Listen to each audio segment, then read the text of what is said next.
morning to all you beautiful readers and book lovers out there. Thank you for joining us once again on Book Club Corner.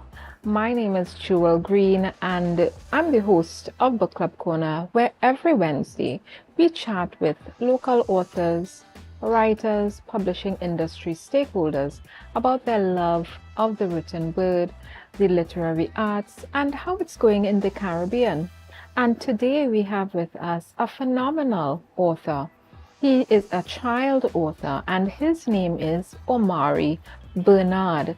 And Mr. Omari Bernard has a number of accolades under his belt already at the very young age of 14. Are you 14, right? Yeah. Yeah. And he has one activity book, 4 coloring books, a book called The Mindful Tech Revolution. And he has received the 2023 citation from the Mayor of San Fernando for excellence. He is also the valedictorian of the 2022 graduating class, as well as he is a student of the Naparima College. Welcome, Omari. Thank you. How are you feeling today? I'm feeling very happy to be here. Yeah. How is the Christmas season treating you? In general, it's been nice getting a rest on a lot of things, but of course I also want to work on things like my books and stuff like that during the Yes. period. And I see you're all decked out in your red, so you're ready for Christmas as well, right? If I'm ready.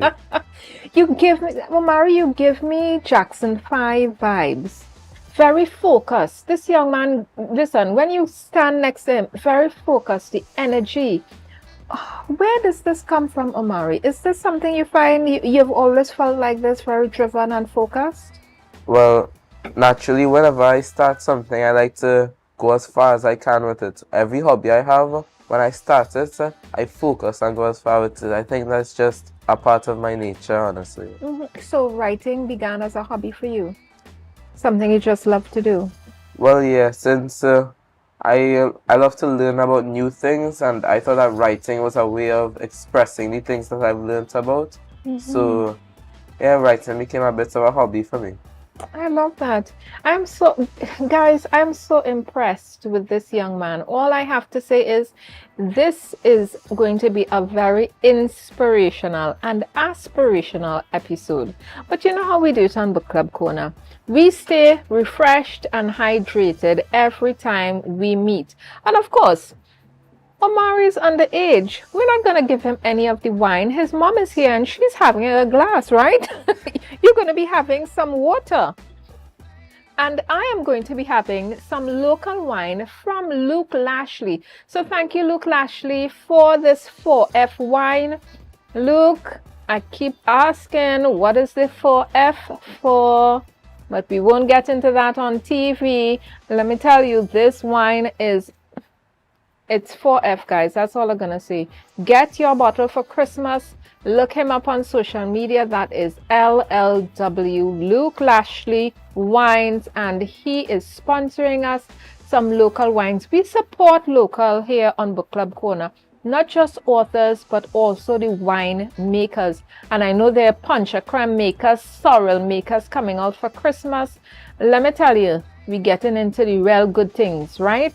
We're getting into the pastel. We're getting into the ham. Oh gosh. Listen, people, please, moderation. We don't want January to reach and you need a new wardrobe, okay? You need to buy a new belt, right? Because the belt you have, all the holes can't help you. Please, moderation this Christmas season. We're going on a short break, and when we come back, we're getting into this writing story with Mr. Omari Bernard, a 14-year-old prodigy. He is just, listen, books and more books he's putting out. And as we mentioned that, the Logos boat is here, the Logos ship. Are you all going to be going, you and your mom? Yeah, me and my mother will be going, I believe later on today. We'll be going and checking out and just looking around in general. Very good. You let me know what's happening there on the boat, if anything good to report, Omari? Okay. And get some photos. We're going on a quick break. We'll see you back in a few minutes where we are speaking with the author, 14-year-old Omari Bernard. See you in a few minutes. Welcome back to Book Club Corner, where every Wednesday we chat with local authors, industry stakeholders, and of course, we chat about the love of books and what's happening in the literary arts. Wherever you may be viewing from, if you're in Curacao, Trinidad and Tobago, or in Dominica, looking at us on Amplia 102, welcome to Book Club Corner. And of course, listen, school is closed. Christmas is happening for those who celebrate Christmas, of course. And whatever you may be celebrating, I hope you enjoy yourself. But apart from that, the Logos boat, that's the Logos Hope, the book boat, as we call it, right? Book ship. They're in Tobago. And they docked yesterday in the Tobago port, and they're going to be here until, I believe, the 21st of December. And then they get to Trinidad. And I'm just putting in a plug for the Tobago Writers Guild because we're going to be collaborating with the Logos Hope next week, Wednesday on the 18th, when we're going to be doing a series of events with them between the hours of 5 p.m. to 7 p.m. So just putting it out there. If you're interested, get on the Logos boat at 5 p.m. to 7 p.m. next week, Wednesday, when the Tobago Writers Guild will be having a series of events. I know you don't want to miss it. It's an open mic.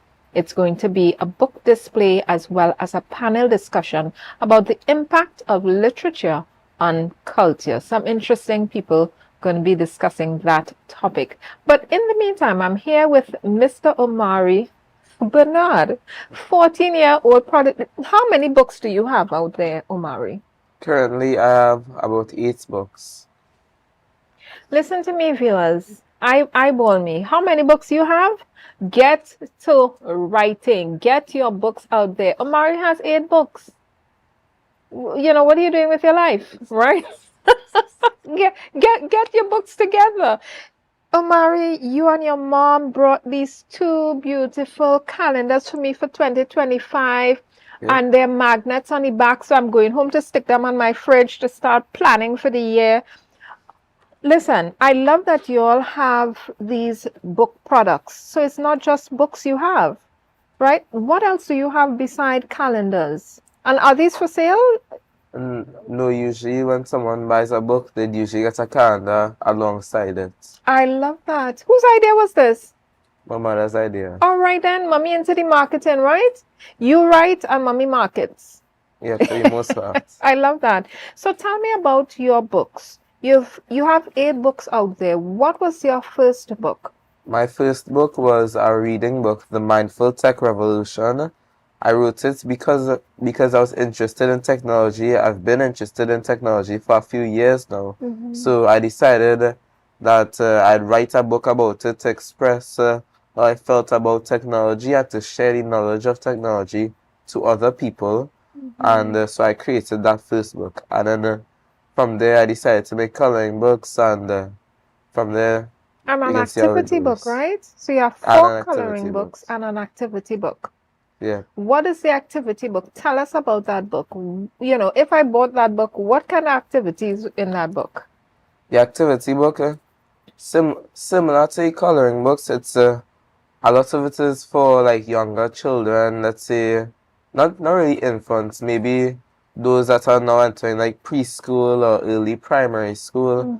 And the difference is that it has different activities, like it has word search, it has like different things relating to numbers or letters. That's the difference between it and the coloring books, let's say. Right. So I love the idea of the activity book because, you may not be a globetrotter, but you may be traveling between Trinidad and Tobago and you want something to do while you're on the boat, right? You don't do like me, get on the boat and sleep the whole way.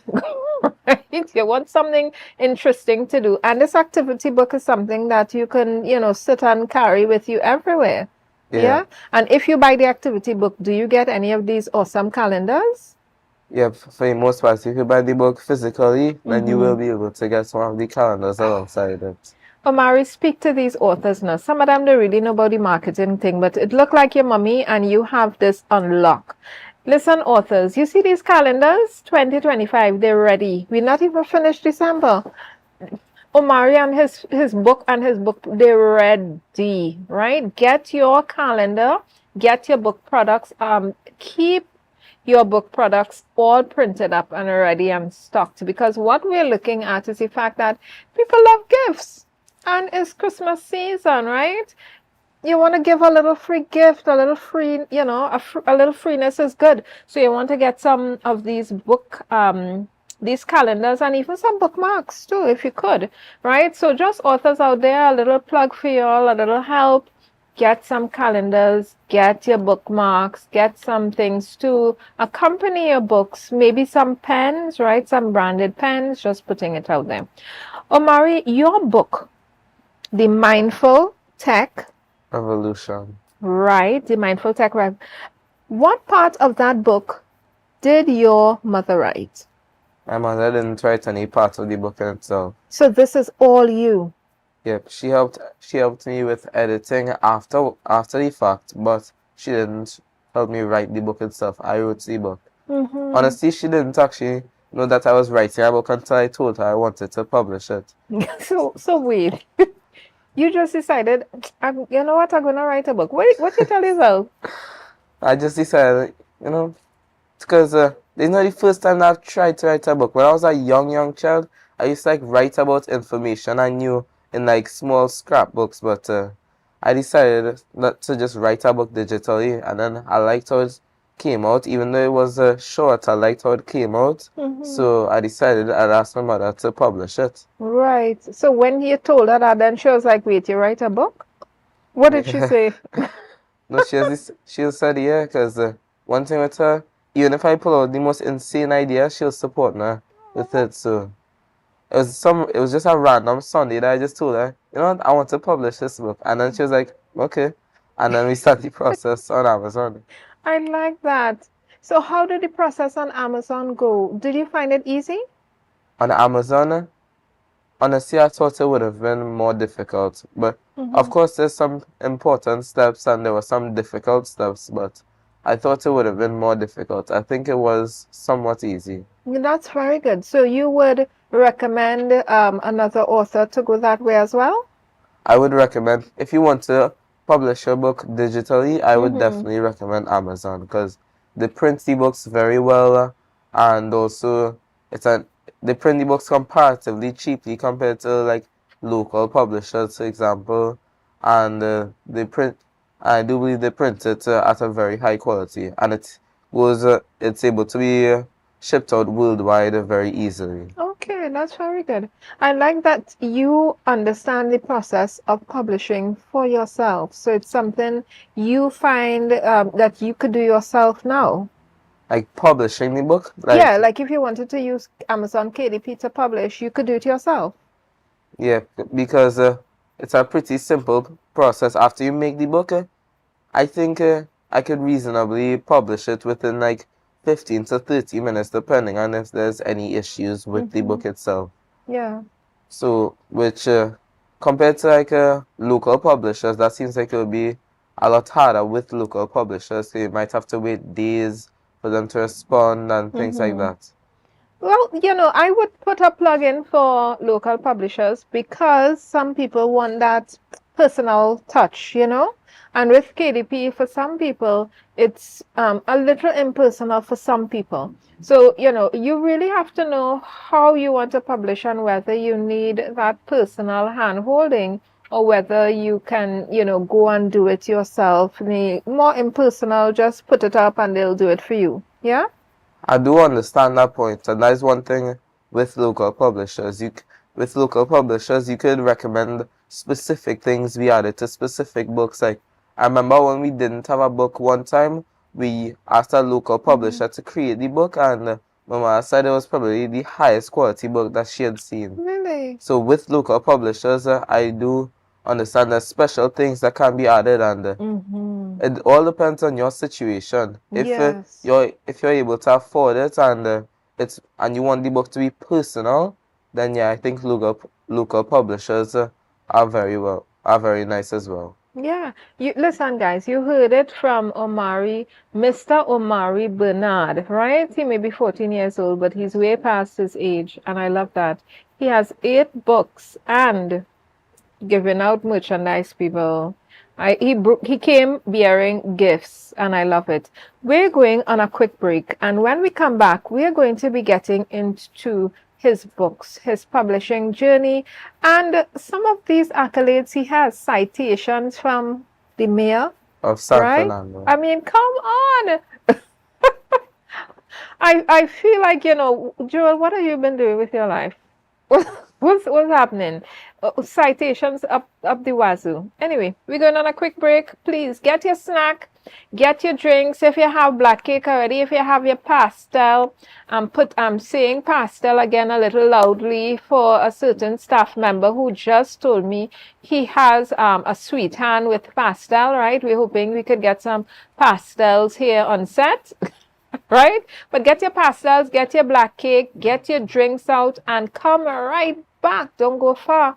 We'll be back in a few minutes. See you.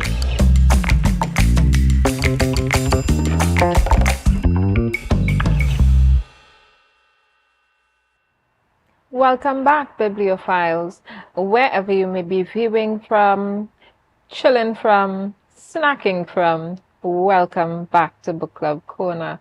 We're here today chatting with the phenomenal Mr. Omari Bernard, and he is here with his mom from Trinidad. Where in Trinidad do you live, Omari? I live in San Fernando, more specifically in Marabella. Very good. And Omari is here from Trinidad. Listen, this is my second child author. You are my second child author, and I'm so happy to have you here with us. We have an author called Leanna Taylor, and she wrote her first book at 6 years old. Yeah, so she beat you by age, but not the amount of books, right? And Omari, you've gotten quite a number of awards from different communities, different sectors of the community, for your excellence, your studies, for writing as well, because you got an award from NALIS, right? Tell me, which of these here, because I know you said your favorite award got broken, right? Which of these awards is your favorite? Between all of these awards, for now, I'll say this one. This one was an award given to me by the Presbyterian Board for placing first in my district in SCA between all Presbyterian schools. Oh, very good. I love that. And this is the biggest and prettiest I find because it has such a big display area. I really like this one. Is it heavy? Oh, the real light. I love it. Well, congratulations to you and well done to the Presbyterian Board for recognizing and awarding Omari for his excellence. For studies, what would be some of the things that you find in terms of your studies that may come easy to you and some of the things that are a bit more difficult for you as a student? So they're relating to like subjects I do in school, for example. Well, subjects in school, I think maths especially comes somewhat easy to me. So I think I naturally like numbers and I like to do multiplication and I think I can connect things in my head very easily. And in turn, I like things like physics and biology. I also very much like geography and history because I just love learning about new countries and things like that. When it comes to things that come difficult to me, honestly, it's probably learning new languages like Spanish and French. Those subjects come difficult to me because it's hard for me to remember those specific words and things like that. Yeah, well, you sound like a science brain like myself. I love the sciences. I have a sister, she loved all the sciences. I only loved biology particularly. Yeah, well, you sound like you're a science brain. What you're looking to get into when you finish high school, if you know.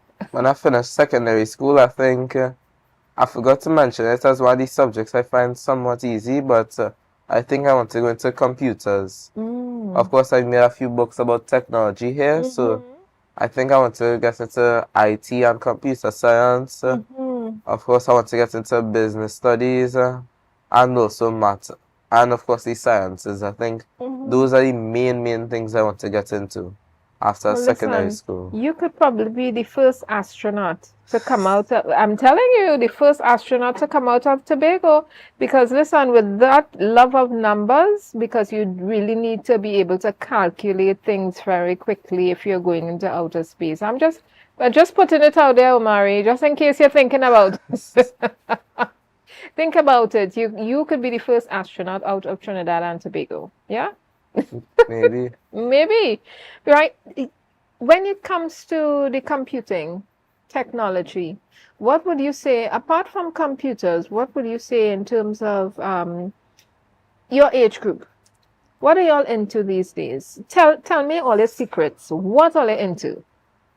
I mean, there's not much else to say besides social media, honestly. Mm-hmm. Like YouTube, Instagram, TikTok. I know people my age would go into those things because people very much like social media. There's some good in it. Like people learn new things using YouTube. There's coding languages that people have gotten into online, but a lot of it is also somewhat negative. Yes. What would you say would be the negative side of it? Well, it's sometimes, especially for the people in my age group, that's like the younger generations, it can become a bit of an addiction, like social media itself, like YouTube, Instagram, TikTok, Facebook is a far bit older generation, but like those social medias, it can become a bit of an addiction. During COVID, social media, the internet, the digital space became very important, especially for learning. For you as a student, what was your experience with transitioning from probably more in-person and face-to-face learning to the digital space to learn? Was it something that you felt it came easily to you? Did you enjoy it more or less? I think it came comparatively simple to me because, as I said, I've always liked technology. I started doing computer courses in early 2019, so by the time the pandemic hit, I'd already been experienced with technology. So I just have to refresh myself on things like Zoom and Google Classroom, and it came easy to me to transition to digital learning. And how did you find the teaching was? Did you find that the way that they were teaching, which was online now, did you find that it was still good? You felt you were still understanding the material and still feeling like, this is, I'm feeling competent?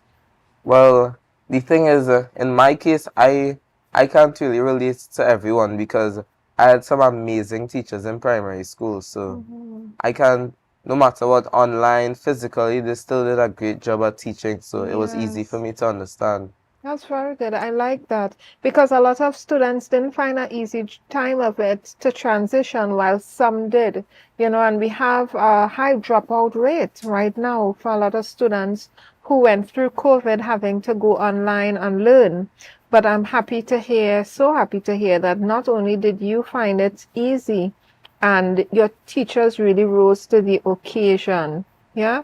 And for yourself, is this online learning as a student, do you think this is something we should stick with in terms of being able to learn from anywhere, from home, from, wherever you may be? Honestly, no, because I know that me being able to adapt to that easily was a somewhat rare case. So, and I know going online, especially a lot of teachers may not be able to fully transition to online teaching because they may not understand technology like a lot of students do. And I think physical learning, it makes things a lot easier because the teacher is physically present to be able to help out with things like assignments and issues the Yes. students may have. So I don't think it should be a permanent transition. Yeah, I agree with you. I like the hybrid, which is the mix between in person and virtual. Is that something you, as somebody who loves technology, thinks we should go forward with? Well, I have a lot of experience with the hybrid method because being in NAPS, they use virtual things a lot, like report cards are virtual, Ooh. most assignments are virtual, and the things like that, but they still keep mostly teaching physical. So, Mm-hmm. and I think it's a very good system because it allows teachers to save time, as instead of having to use that time in class to speak about assignments, they can answer questions, they can post assignments digitally while Mm-hmm. still being able to teach important information physically. So I think Yes. the hybrid is the best way. Well, well, well, you heard it here. Listen, from the horse's mouth, you can't say you didn't get any guidance at all from Mr. Omari Bernard. The hybrid method is what you think we should go forward with in terms of education. I couldn't agree with you more. Listen, we're going on a break. A hydration break for Omari, a dehydration break for me. I'm having some wine from Mr. Luke Lashley. It is called 4F wine and it is delicious. Get your wine for the Christmas season, whether you're drinking it straight or you're soaking your fruits. And let me just put a plug out there for all those curious children, right? You're under 18. This is not for you. This is adult refreshment. And Omari is here to back me up because he's having some water. Okay? I love it. We're going on a quick break. We'll be back soon. Please get your snacks and come right back. Don't go far. Have a bathroom break. Get your snacks. See you in a few minutes.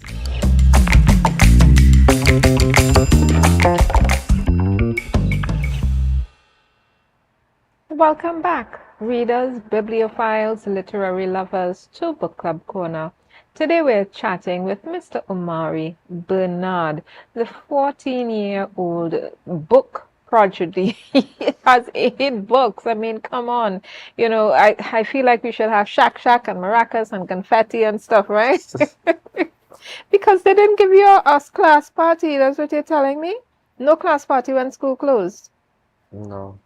Well, also it could be because there was an infection of a virus in the school like 2 weeks ago, so they had to delay exams a bit. That could be an Okay. explanation. Right, right. All right. Well, I was gonna pong them because I like I like a little party and a little fete, right? And I find when school closed, you must get a little snack bag, right? With some snacks in it and some nice drinks and get to hang out and stuff. I don't know if people carry toys to school anymore. Not You're too really. big for that, aren't? We used to carry our toys, well, at primary school. But that's one of the things you look forward to for Christmas. What is it that you're looking forward to for 2025? 2025, I look forward in 2025, honestly, when it comes to bookmaking, I don't think I'm going to be publishing a lot of books in 2025, but I will be working on a lot of them. I'm fixing up some of the books I already have. But when it comes to my personal hobbies, I think I want to develop myself in chess a lot, in karate a lot. I want to get better grades. I want to do as well as possible in school. So I have big goals. You were telling me chess is one of your favorite hobbies because you have a number of hobbies, right? Yeah. Tell me about these hobbies you have, and about this chess that you so love. Well, as I said, I have a number of hobbies. They include like chess, karate. I don't know. Does maths count as a hobby? No, Just Omari. okay, okay. Maths does not count as a hobby. Well, then I'll say. However, you do it in your spare time. You leave it. Well, then I'll say learning about countries and geography in general as a hobby as well. Right. That's more of a personal hobby. Right. What do you like about chess? In chess specifically, I think since, as I said, I like to be very focused on things. So I think chess is one way that I calm myself down and just focus on one thing and ignore everything around me and just focus on playing the best move possible. And that's one thing I really like about it, that I can just focus on something. And what about this karate you're telling me about? Well, my brother, I think my brother was into karate even before It's I an was older born. brother, younger brother? Older brother. He was into karate probably before I was even born, and ever since, and seeing him do karate as I've grown up, I've gotten very inspired, and so I decided to join a few years ago. All right then. So if they interfere with your Omari giving them the moves. I don't know if I have the right moves, but the higher and the the karate choppers, they say the kick up. Yeah, they used to call the karate shows when you get a video. That's before your age, Omari. But people don't know what I'm talking about. You rent a karate video. They used to say you went and rent a kick up because it's only be a kick up. I don't know about that. I know about Karate Kid, but I don't know about that. Listen, ask mommy. Mommy gonna tell you how to get your kick up movies, man. You gotta line them up on Netflix, right? Line up your karate kick up movies on Netflix. Where can we get your books, Omari? If somebody wanted to get all of these 8 books, and let's put the covers up on screen as he's telling us about that, because you have a number of them, right? Where can we get your 8 books? Well, if you want to contact my mother personally, you can go onto our Facebook, author Omari J Bernard, or go to her email and send an email to her. Or if you want to get the books just digitally and just get them shipped immediately, then you can order them via Amazon. Just search up the name of the book you want. And you're on Facebook, right? Yeah, author Omari J Bernard. Very good. We have some book covers from your books, your different books here. We have them. And let me just say, let's have them up on the camera there. So this is one of your books, an activity book you have here, ages 3 to 9. I really like that. And the other books you have, Venturing into Tomorrow, Exploring the AI Frontier. A reading book. Okay, and this one as well. This is your first book, right? Yep, this is my first book. Right, The Mindful Tech Revolution. I really like this one because it's your first, right? Very good. And I think you have you have a journal. So what do you recommend people use this journal to do? Well, I know writing is one big thing, and of course I write books to publish, but for some people, they may just want to write things across their daily life. They may just want to write things to track what they've been doing or remember things. I know my mother has a journal. She always writes her passwords and stuff in it, so people might just want one to write personal information. Oh, Maria, selling out your mommy secrets. Now people are going to be looking for her journal to see her passwords to get in her business. Mom, you gotta change your strategy, girl. Don't put no more of those passwords in that journal. Omari just sell it on TV. And Omari, you also have this Christmas book. Your mom was telling me this book is sold out.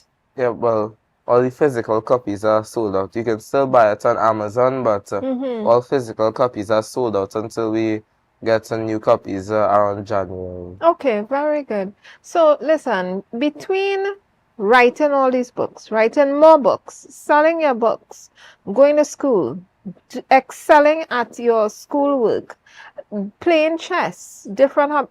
Omari, do you find time for yourself as a person, just to take a breath, just to relax? What is your world and what does your day look like? You can ask my mother first. Honestly, between everything, I still have a lot of free time after school. Depending on if it's a day that I'll go karate or not, I still have a few hours of free time, and on the weekends, of course, I have a lot of free time because I know what time to do my hobbies. With chess training within the school, I do it once a week, and mostly my practice with chess is just playing online games for fun. So I honestly consider chess as free time. Oh, so, wow. Beyond that, I still have a lot of free time, even if you don't include the chess. If you see my phone usage, I definitely have a lot of free time. All right. So even though we're getting Jackson 5 energy from you, focused, we know what's happening, we have goals, right? You still have some time for yourself. Yeah. And that's really good because we all need time to take a breath and to relax. Yeah. And I like that. So inspirational what you're sharing. Listen, those who are out there, if you have children or you yourself, you're never too old and you're never too young to start writing your own books, start gathering your stories. If you would like to do a memoir, start gathering your stories. And if you may need a ghostwriter, please call us and let us. Yeah, Omari, you could get somebody to follow you around and write your story of your life. And then you wouldn't have to write all the stuff. You just give them the stories and they make it into something interesting. You approve it. And that's how all the busy people write. Yeah. Maybe. I'm telling you, ghostwriting is the way to go, especially if you have, that kind of life. You're an entertainer. You're one of those persons who just always doing things. A President Obama. Yeah, they don't have time for, writing sit down and writing line by line. So ghostwriting is the way to go for some people. Just putting it out there. Listen, Omari is going to be reading to us. The best time of Book Club Corner. Let me pass him his book. Thank you very much. Get yourself comfy. Get your snacks, your drinks, cock up your foot, as we like to say in the Caribbean, right? Relax yourself. Omari is going to be reading to us from his book. And what's the name of this book he'll be reading to us from? The Mindful Tech Revolution, Finding Balance in a Digital Age. Listen, this is a perfect Christmas book. Get this book, The Mindful Tech Revolution. Love it. Ready? Yeah. Okay. So the chapter the excerpt I'll be reading from, it talks about the mindful communication, and it talks about how to communicate in a way that is proper, that is mindful, and that ensures that everyone, including the people you're communicating with, feels happy and feels comfortable. So let's start. 1. Set boundaries. One of the keys to mindful communication is setting boundaries. Decide on specific times during the day when you will check your emails, messages, and notifications. Turn off notifications on your phone and computer when you're not working, and avoid checking your devices during meals or social interactions. 2. Practice active listening.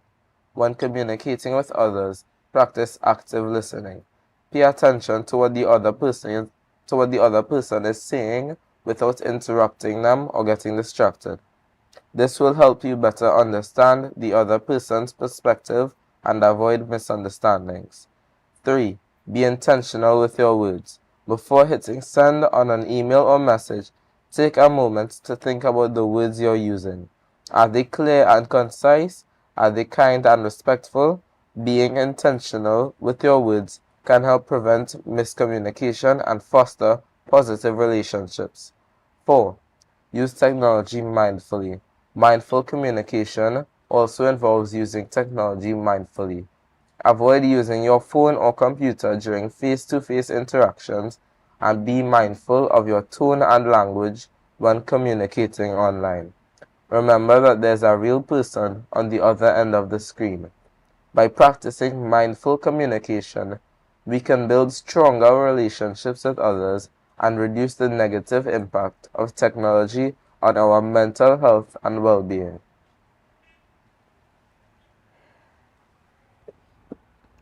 Omari, this book is so timely.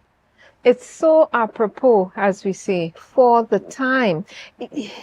These are some of the things that we all need to learn and to understand, because people use technology so much these days. They use it as a prop. They use it as a tool to keep distance between themselves and other persons. And what you have in there is tech etiquette. Yeah. So where did you get the idea from? Where did it come from for you to write about that etiquette that you need, what they call netiquette? Where did you get the idea to write about that in your book?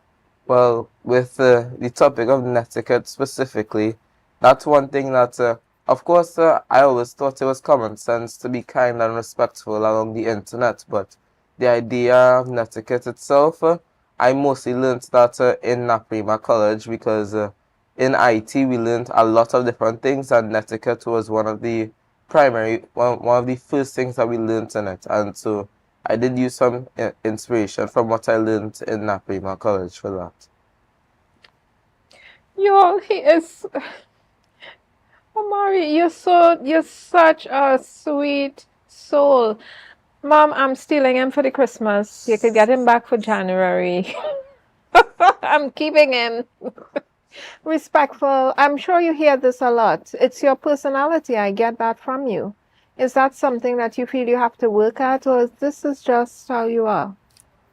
I mean, this is just, honestly, before an interview and before things like this, I start to feel nervous. But then when it starts, I just feel natural. I just say whatever first comes to my mind. That's right.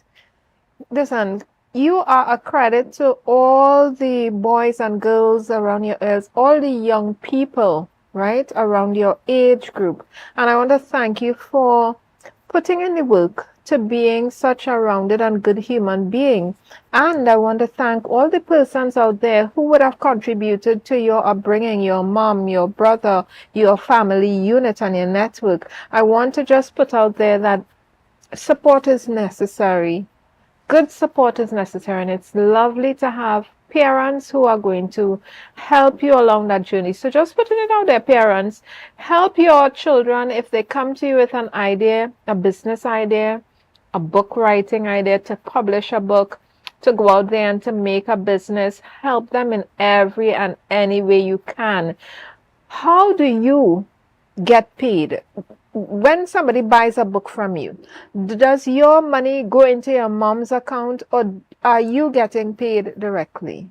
Well, basically, whenever I get money from the books, we'll use it beforehand. We would have put all of the money into an account that I'd get access to when I turned 18, and give me like 10% or 20% in physical cash. But now we decided that when we make profits from the book, we'll use some of those profits to invest in buying more books and invest in buying things to help sell more books, and use the remaining profit, place it into that same account that I'll get access to when I turn 18 for my education, and and I get like 10 or 20% of the money in physical cash. I love that plan. So you have already mapped out what the money is going to be used for and how much of it is going to do what. Yeah? Yeah. Who came up with that plan? My mother. But listen, parents, you hear it from Omari Bernard. He is co-signing good and supportive parenting.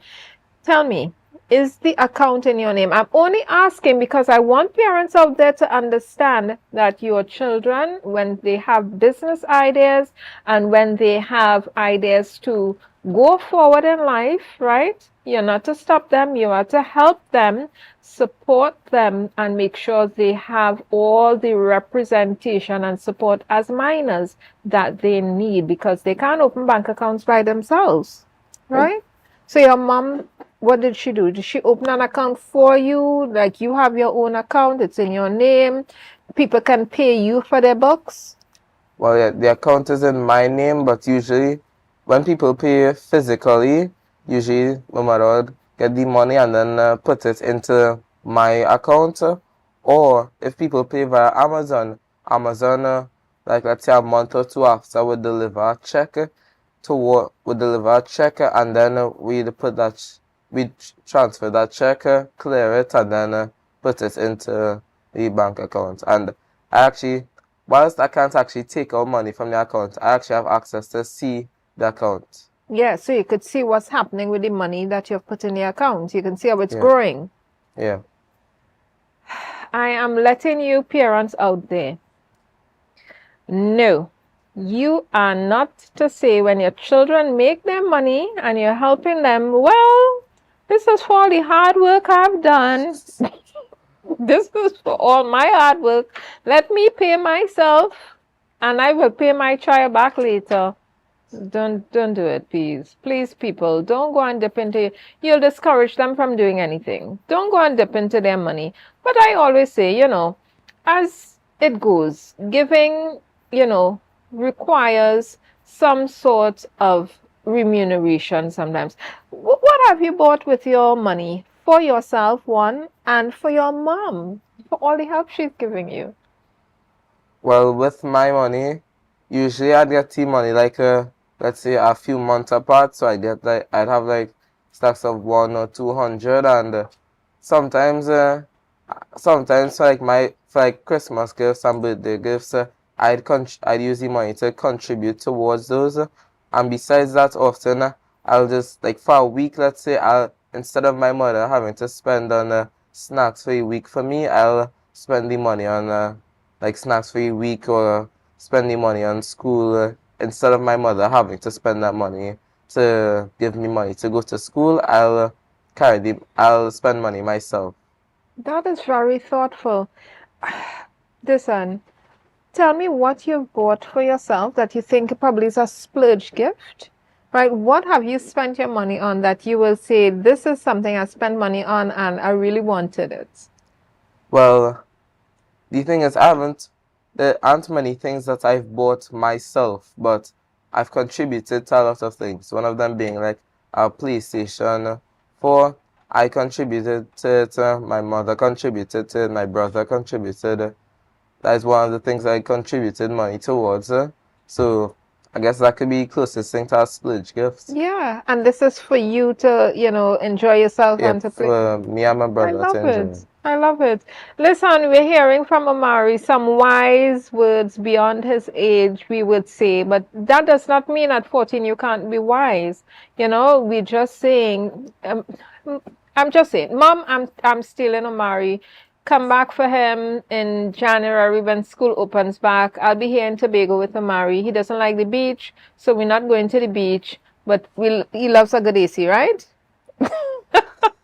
You and my husband will have fun because he loves a good AC. I'm borrowing Omari, respectful, helpful, smart, productive, focused.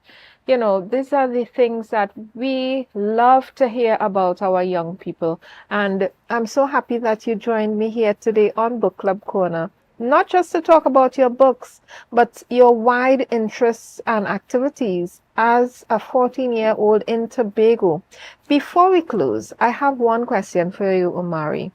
How do you feel being a 14-year-old student in Trinidad and Tobago? Is this a space that you have some recommendations for the adults in your life, in your world, in terms of making this a better place for other children? Well, I do think if there's any recommendations I can give to other people, especially adults, let's say, I say it's encourage and motivate others. Just like I might try to encourage some people to write books and do things. I also think that other people should do that same work and pass on the kindness and help others. That's the main thing I recommend doing. But also never give up on your dreams. That's the main piece of recommendation. I love that. Some Christmas advice to take with you wherever you may go into your 2025. Never give up on your dreams. And that is from Mr. Omari Bernard. And on that note, we're closing off. I couldn't have said it any better. I couldn't have given you a better gift for Christmas, except probably a bottle of wine, right? And water, hydration for the children. We're heading out of Book Club Corner, but tune in with us next week when we have our final episode for 2024 before we head into 2025. And we want to caution you, one, moderation is where it's at, okay? Don't overdo for the Christmas. Some of you all have some health issues. If you have diabetes or heart problems or high blood pressure, whatever it may be, please don't let your doctor have to wag the finger at you in January, right? Take it light. Don't eat all the ham. Leave some for, leave at least the bone for the dog. And try to make sure you have a good Christmas. Be kind to each other. Be kind to yourself. Give love, respect, and use the Christmas season, even if it is not something that you celebrate as maybe your belief or your religion, but it's a good time to start a reset for 2025. Not just to set resolutions, but to set goals and to hone in on your skills as a writer. Start gathering those stories, those poems, and get yourself a book. Get yourself published for 2025. Let Omari Bernard be your inspiration and never give up on your Dreams. never give up on your dreams. We'll see you next week, Wednesday, right here on Tobago Updates on Book Club Corner. Enjoy yourself, people.